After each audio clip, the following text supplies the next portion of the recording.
Olá, eu sou o Caio, bem-vindos ao Órgão e hoje a gente vai falar um pouquinho sobre o preço de combustível. Então se liga aí.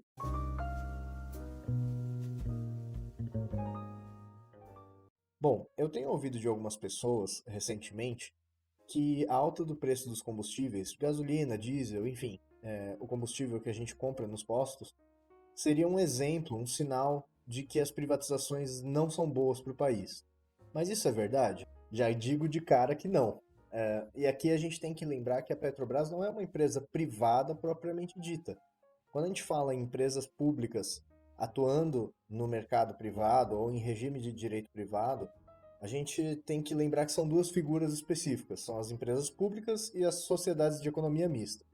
As empresas públicas são empresas 100% constituídas por capital público, seja municipal, estadual ou federal, ainda que elas atuem privadamente, em regime de direito privado. Um exemplo de empresa pública é a Caixa Econômica Federal. Já a sociedade de economia mista, ela tem capital público, em sua maioria, então 50% mais um, no mínimo, só que ela tem capital privado também. Então não é uma empresa com 100% de capital público. Veja, a Petrobras é um exemplo do segundo tipo. Então ela é uma sociedade de economia mista. Ela é uma empresa que atua em regime privado, mas ela tem a maioria do seu controle acionário nas mãos do poder público. Isso gera, por óbvio, uma complexidade muito grande na gestão da empresa. Isso porque você ter 51% ou mais de controle acionário não necessariamente diz que você ditará os rumos da empresa, até porque os acionistas minoritários, privados, podem ter titularidade de mais ações preferenciais e, na prática, podem ser mais influentes. Mas isso não elimina a influência e a ingerência do governo federal na Petrobras, porque ela existe. O presidente da República indica o presidente da Petrobras. O governo federal pode influir na política de preços da Petrobras. E não raro a gente vê também a atuação escusa do governo federal em cima da Petrobras, usando muitas vezes a empresa como um palanque ou como instrumento de divulgação das suas próprias agendas. E você sabe como que é a formação de preços da gasolina, dos combustíveis que a gente compra nos postos de gasolina? Bom, então para de falar merda se você não sabe. Esse é um tema bem complexo. Eu estou até colocando aqui uma imagem para ilustrar melhor. O preço que a gente paga na bomba de combustível enquanto consumidor, ele é um resultado de várias aplicações de camadas em cima de um preço inicial quando o combustível sai da refinaria da Petrobras. A primeira dessas camadas justamente é o preço que a Petrobras impõe. E como toda empresa que produz bens, ela vai colocar um valor de bem que cubra os custos de produção e dê uma margem de lucro. No caso da Petrobras, por ela lidar com petróleo, né, combustível, o petróleo é uma commodity, ou seja, um bem que é produzido em larga escala e tem circulação mundial e faz parte do comércio externo. Então, o petróleo enquanto commodity sofre um outro reajuste, que no caso da Petrobras segue as diretrizes do chamado PPI, que é o Programa de Paridade de Importação, que é basicamente um reajuste em cima desse preço de custo, por assim dizer, o preço que sai da refinaria da Petrobras, para reajustá-lo de acordo com o preço do barril internacional, que é cotado em dólar. Toda essa primeira camada gera mais ou menos 29% do custo final que a gente paga na bomba. Uma segunda camada de influência no preço final é o reajuste dado pelos donos de postos de gasolina. Esse reajuste serve para cobrir os custos de distribuição, até porque a gente não abastece os nossos carros na Petrobras, a gente abastece nos postos de gasolina. Então eles têm que dar um reajuste para cobrir esses custos que eles têm para distribuir o combustível que vem da refinaria da Petrobras. Esse preço de distribuição adiciona mais uma camada de aproximadamente 12% no preço final. E agora vem a camada principal, a favorita de todos nós, que são os impostos. No caso, a gente tem o ICMS, que é um imposto de arrecadação estadual, corresponde ali a uns 29% mais ou menos de acréscimo no valor.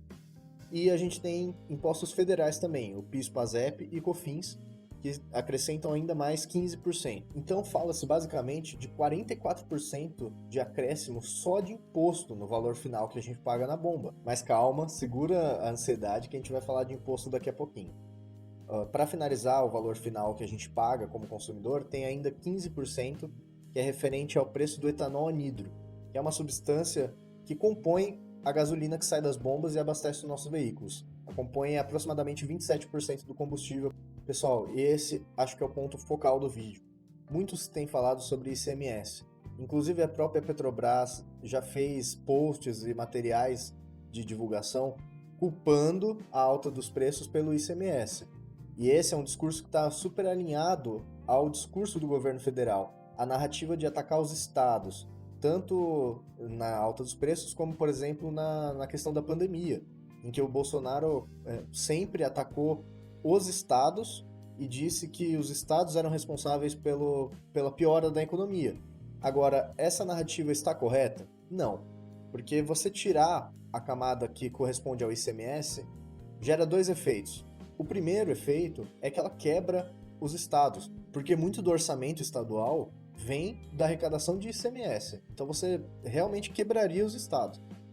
E o segundo efeito é que isso não influiria tanto no valor final para o consumidor, porque como a gente viu, o ICMS sozinho corresponde a mais ou menos uns 29% do preço final.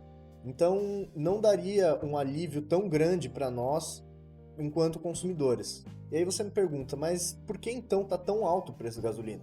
Bom, a gente viu que esse preço é composto de várias camadas sucessivas, então N fatores influem nessa alta de preços.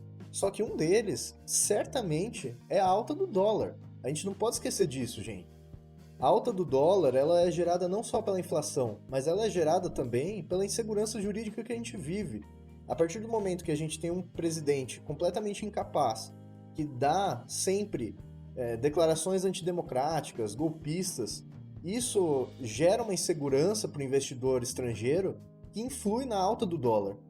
E a partir do momento que o petróleo é uma commodity, a alta do dólar influi no reajuste do PPI que a Petrobras faz. Então, o barril internacional, o preço do barril de petróleo internacional cresce também, porque ele é cotado em dólar. O nosso real está desvalorizado, isso influi no PPI da Petrobras e gera mais uma sobrecarga de preço. Então não é só o ICMS. Então a saída seria o governo talvez diminuir os preços forçadamente, amarretada? Não, isso nunca é a solução.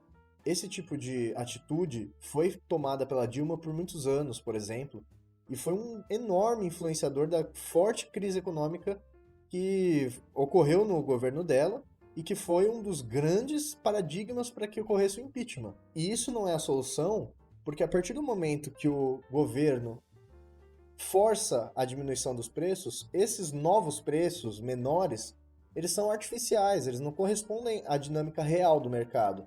Eles não são um resultado real daquelas várias camadas que a gente acabou de discutir. A partir do momento que é um preço artificial, isso gera, mais cedo ou mais tarde, um colapso econômico na cadeia de produção. E isso é muito bem explicado de forma hiperdidática pelo pensador Ludwig von Mises. Ele tem um livro muito famoso, está disponível na internet de graça, que se chama Seis Lições. E ali ele fala um pouco sobre a economia planificada, o planejamento central, e mostra como o controle artificial de preços gera invariavelmente um colapso econômico. Então, pessoal, esses problemas que a gente tem visto com a alta de preços, elas mostram mais um problema da ingerência estatal exagerada na Petrobras do que uma fluência normal de mercado. A Petrobras não é 100% privada, lembremos disso, ela não é uma empresa propriamente privada. Então, o problema do ICMS, o problema da narrativa relacionada ao ICMS, o problema que eu citei da alta do dólar, que influi no PPI, no preço do barril internacional, tudo isso nos mostra mais problemas da interferência estatal na Petrobras do que se ela fosse mais livre economicamente. E aqui eu acho que é hiper importante e indispensável fazer uma ressalva. Quando você fala em privatização, primeiro que você não pode querer privatizar tudo. E quando você diz de privatização, não quer dizer que você acredita na benevolência da empresa privada, num senso de moral, num senso de justiça. A empresa privada, não necessariamente, e na maioria das vezes é assim, ela não tem o interesse propriamente dito de gerar benefícios sociais, melhoras sociais, ou de ter essa preocupação. A preocupação primária dela é o lucro e a manutenção do próprio negócio, para ele não falir. Só que, como consequência disso, é que vem o avanço tecnológico, é que vem a necessidade de melhorar, de competir com outras empresas para manter a sua clientela. E a partir do momento que a empresa tem que lutar para se manter no mercado e manter você como consumidor dela, isso obriga ela a investir mais em tecnologia, a melhorar o seu produto, a melhorar a venda e, consequentemente, no fim da cadeia, isso gera benefícios, aumento de tecnologia, aumento de bens em circulação. A gente não pode acreditar nem em um Estado paternalista e bonzinho e nem em uma empresa benevolente. Mas também a gente não pode ser maniqueísta para o outro lado e achar que dá para ficar ou 100% sem Estado ou deixar completamente tudo na mão das empresas privadas. Bom, pessoal, é isso. Espero que vocês tenham gostado. Espero que tenha ajudado em alguma dúvida que vocês tinham eventualmente sobre a formação dos preços dos combustíveis, sobre a alta desses preços que a gente tem passado. E se você gostou do vídeo, compartilha ele, manda para algum amigo ou comenta aqui, vamos discutir, vamos debater, é sempre bom. E fica ligado no canal que eu pretendo sempre estar colocando conteúdo aqui e trocar experiência com vocês. Tá bom? Até a próxima.